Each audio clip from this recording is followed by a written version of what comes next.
raining SUVs, and God knows how many times I've used that line, but the fact is that we Indians are just obsessed with SUVs, and manufacturers are more than happy to cater to that demand. Well, today we're going to talk about the mid-size segment, and Toyota is going to crash into this party or join the party. It'll take on the segment leader Hyundai Creta and of course the popular Kia Seltos. Well, there's a twist here, and that is technology.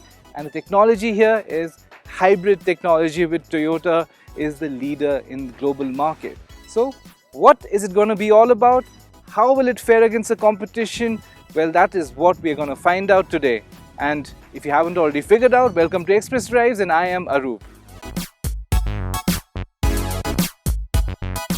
Now at a glance, if you look at the Hyryder, it may not come across as aggressive as the Korean competition it faces, but it does have its own unique road presence. First and foremost, you see Toyota has used the tried and tested split headlamp design. So you have the headlamp pushed down here, and you have the LED DRLs right here. And the LED DRLs here, they are twin LED DRLs. So they look kind of classy, and they actually look really sharp, like a katana blade. I know I keep using that word, but then it's just so sharp. Now if you look at the nose here, it has this what will I call it, a carbon fiber-ish look. It's not carbon fiber, of course, but it has that, it replicates that. But more than that, it looks like an EV. So they have brought that futuristic design as well, and they're also telling people, listen, this is the way forward, and that is how the design language will move forward in the future. So it does kind of balance out the design factor. And just in case if you didn't think it was too aggressive, well, you have this massive honeycomb grille right here, all black, really big, so it shows its muscular punch, or maybe even that presence that a lot of SUV lovers are looking for. Over here, down below the lower lip, it has got this very dark grey color. It kind of stands out. It's contrasting to the body color. So all in all, it does look like an SUV, but a more urban SUV-ish, and of course that's the reason why they're calling it the Urban Cruiser. Let's take a look at the side profile now.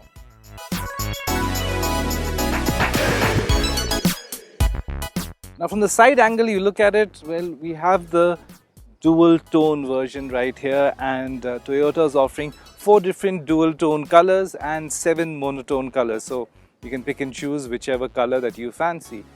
You look at the tires, they are like extremely contemporary. They look actually quite sporty. It's a dual tone, again, alloy wheels. They are 17 inches. As a whole, if you look at the side profile, it is extremely clean, no fuss, no clutter. They have some specific touches right here, the shoulder lines, the character lines that run across, but again very clean. And because it has just minimal shoulder lines and character lines, it actually stands out better. So it's a very smart move by Toyota. So before we check out the rear design, this is one nugget of information that I'd like to say, that it may or may not come across as a very long vehicle, but it actually in length is 4,365 millimeters, which actually makes it the longest in the segment. So hopefully that means it translates into a more spacious cabin. That we will find out later, but let's take a look at the rear now. So with the rear design, it is clean, it's not uncluttered, it doesn't have that over-the-top design, which is going to appeal to a lot of people. Then of course there are those smart touches like the split LED tail lamps. They look really smart. Then the uniqueness part here is the cluster right here, the bulbs. It's vertical in design, which not many SUVs can boast about. Then you have the tried and tested chrome bar, which runs across the boot, and this is something we've already seen in the Urban Cruiser, and as we all know, we Indians love chrome, so this will definitely be very, very popular. So it's clean, it is uncluttered, and definitely it is eye-catching. So before we talk about what the cabin is all about, the build quality and the features Toyota is providing for the Hyryder, there's something very vital and important that we'd like to talk about, and that is the entering and exiting of the cabin. It is actually a breeze. It is very simple, very easy, very comfortable, because in most SUVs they are taller stance, the high stance. So because it's tall, then you have to climb into the cabin, you gotta crouch down, so it becomes a bit uncomfortable. None of that shenanigans with this car. You just step in, relax, and that's it. And the seats, they're extremely comfortable. They have these additional side supports, so they keep you, well supported, and they've been nicely crafted as well. The lower back, honestly, it's a bit on the flatter side. It could have had a bit more support, but all in all, it's a very, very decent crafted seat. Now, coming to the cabin itself, it is a dual tone cabin. It is brown and black combination. The hard plastic here are a bit too hard for mid-size segment. It's not really up to the mark, let's just put it that way. But there are soft touches, and that is where the second layer comes in. Then they also have this polished metal finish right here. It looks good, honestly, as a whole it looks good, but the plastics are just too hard. So, well, that's a different matter, but it looks classy. The center console itself, you have a 9-inch floating touchscreen. It is actually very responsive, and on top of that, this comes with wireless Apple CarPlay and Android Auto, so the convenience factor is just brilliant. Move down a bit further, the piano black center console also obviously houses the AC vents, but the mid vent, they are metal finished or brushed metal, so they look very classy again. Then you have your AC controls right here, and they're again brushed with the metal buttons, so they look quite good. If you compare it with the competition, it is right up there. You really can't complain much about it. Of course, you also get wireless phone charger. Moving to the steering wheel, the top of the line variant comes fully loaded. It has steering mounted controls. You have controls for your infotainment system. You have controls for your Bluetooth connectivity, so you can control your phone. Then you have your cruise control.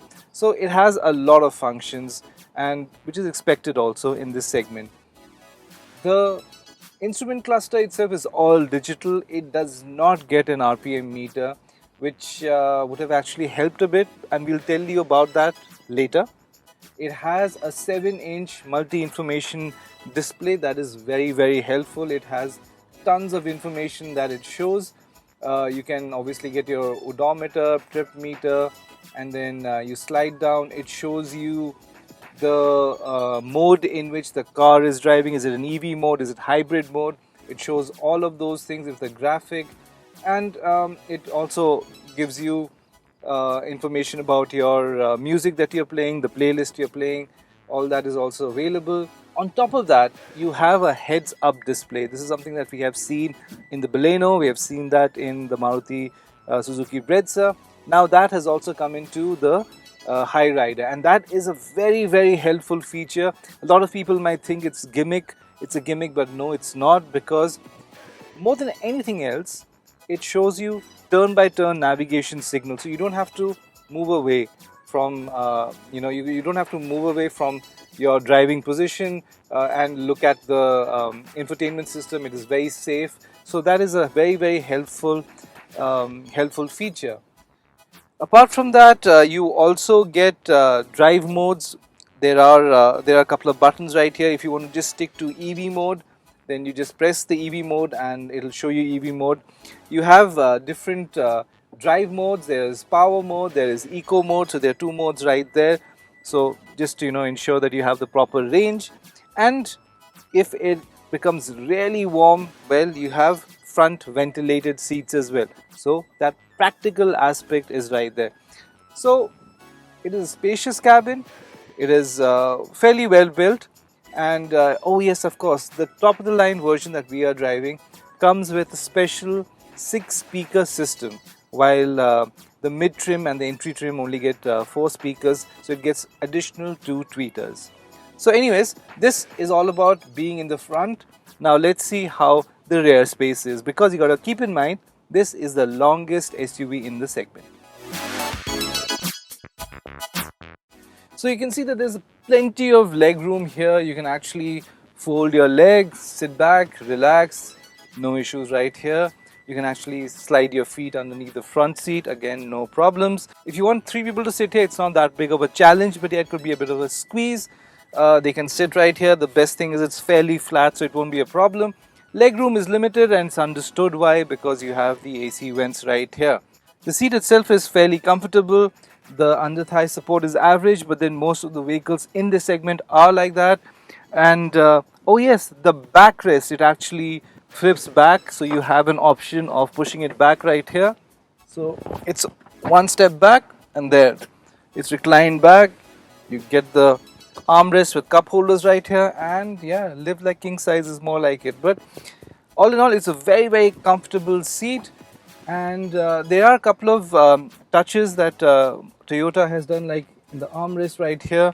It has this piano black finish. They're trying to spruce up the cabin in many ways. It comes with panoramic sunroof, so if I sit straight, it is fairly enough space for me. But if you're over 6 feet, then it could be again a bit of a tight squeeze, you know. So that is what the rear cabin is. And oh yes, of course, you get all the connectivities you want. You have your phone chargers right here, USB ports. There's one USB port right in front and a 12-volt socket. So yes, this is what the Hyryder looks from the inside.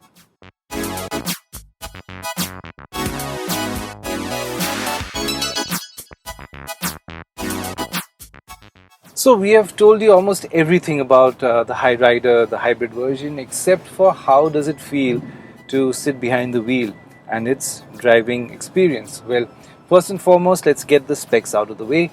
It is powered by a 1.5 litre 3-cylinder petrol engine. This is not the same one that is available in the Urban Cruiser that is sourced by Maruti Suzuki, their partners. This is a complete Toyota power plant. The petrol engine churns out 91 bhp of power. It also has a motor because it comes with an Atkinson cycle. So the motor has an output of 79 bhp and a total hybrid output is 114 bhp. It also comes with a 177.6 volt lithium ion battery. So how does this setup work? Well, it's actually quite simple. Now the battery is automatically charged. The engine is running, so the engine charges the battery automatically, and this ensures that there's enough power. It also can go in EV mode or hybrid mode. Now Toyota claims it is over 27 kilometers per liter. Now we have been driving it for almost the entire day, and let me just check what figures it's showing. So we drove both in the city and the highway, as well as in some bad traffic. It's very slow moving traffic rather, and it right now is returning 22.2 kilometers per liter. Now that is really impressive. Now so you might say that the 114 bhp output may not sound that great, but it really isn't slow in any which ways. It's not blistering pace, but it doesn't crawl either. As a matter of fact, you have three actually driving modes. One is the normal, which is the standard one. It is a default mode. Then you have the power mode, and it does feel responsive. And then you have the eco mode. No prizes in guessing. That's the mode where you get maximum fuel efficiency. Power mode is when the car responds quickly, but then the issue here is that the engine gets a bit noisy. I'll let you decide if it is noisy or not, because when it hits the higher RPM notes, it is quite noisy. Like, you can listen to it right now.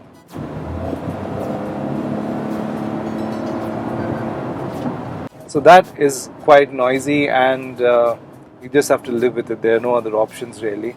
But then the reason for that is also it is mated to a eCVT. Now this transmission, as we all know, has that rubber band effect. Now what that means is it's always looking for that optimal performance. So it tries to balance both performance as well as fuel efficiency.